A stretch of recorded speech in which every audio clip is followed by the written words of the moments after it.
இந்தியாவின் வான் எல்லைகளை ஒரு இரும்பு கோட்டையாக மாற்றும் நோக்கில் ஒரு பிரம்மாண்டமான ராணுவ நகர்வு அரங்கேறியுள்ளது.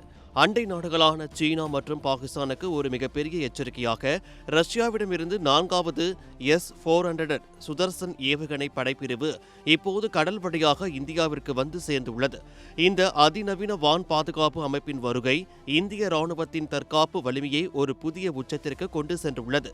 குறிப்பாக அதிவேகமாக பாய்ந்து வரும் எதிரி நாட்டு ஏவுகணைகள் மற்றும் போர் விமானங்களை துல்லியமாக கண்டறிந்து அவை இந்திய எல்லைக்குள் நுழைவதற்கு முன்பே நீண்ட தூரத்திலேயே அவற்றை சிதைக்கும் அசாத்திய ஆற்றல் படைத்தது இந்த S-400 தளம்.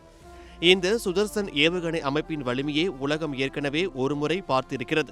ஆபரேஷன் சிந்தூர் நடவடிக்கையின் போது சுமார் 300 கிலோமீட்டர் உயரத்தில் பறந்து கொண்டிருந்த பாகிஸ்தான் விமானப்படையின் மிக முக்கியமான உளவு விமானத்தை சுற்றி வீழ்த்தி இந்திய ராணுவம் புதிய சாதனை படைத்தது. கடந்த 2018ஆம் ஆண்டு ரஷ்யாவுடன் மேற்கொள்ளப்பட்ட வரலாற்று சிறப்புமிக்க ஒப்பந்தத்தின்படி மொத்தம் 5 படைப்பிரிவுகளை வாங்க இந்தியா முடிவெடுத்தது. இதில் முதல் 3 படைப்பிரிவுகள் ஏற்கனவே பயன்பாட்டிற்கு வந்த நிலையில் உக்ரைன் போர் காரணமாக மீதமுள்ள 2 தொகுதிகள் வருவதில் சற்று தாமதம் ஏற்பட்டது.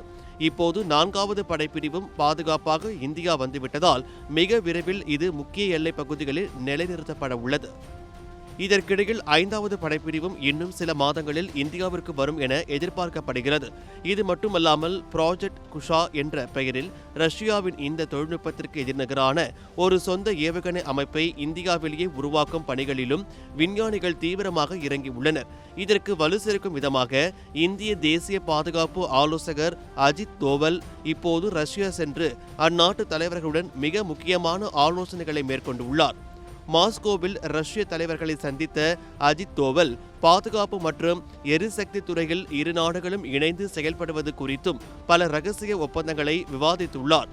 வளைகுடா நாடுகளில் போர் பதற்றம் நிலவும் இந்த சூழலில் இந்தியாவின் பாதுகாப்பு கட்டமைப்பை பலப்படுத்தும் இந்த நடவடிக்கைகள் சர்வதேச அளவில் உற்று நோக்கப்படுகின்றன. சுருக்கமாக சொன்னால், இந்தியாவின் வான்வெளியில் அத்துமீறி நுழையும் எந்த ஒரு சக்தியும் இனி தப்பிக்க முடியாது என்ற தெளிவான செய்தியை இந்த S-400 வருகை உலகுக்கு உரக்க சொல்லியுள்ளது. இந்தியாவின் பாதுகாப்பில் இது ஒரு புதிய மைல்கல் என்பதில் எவ்வித சந்தேகமும் இல்லை.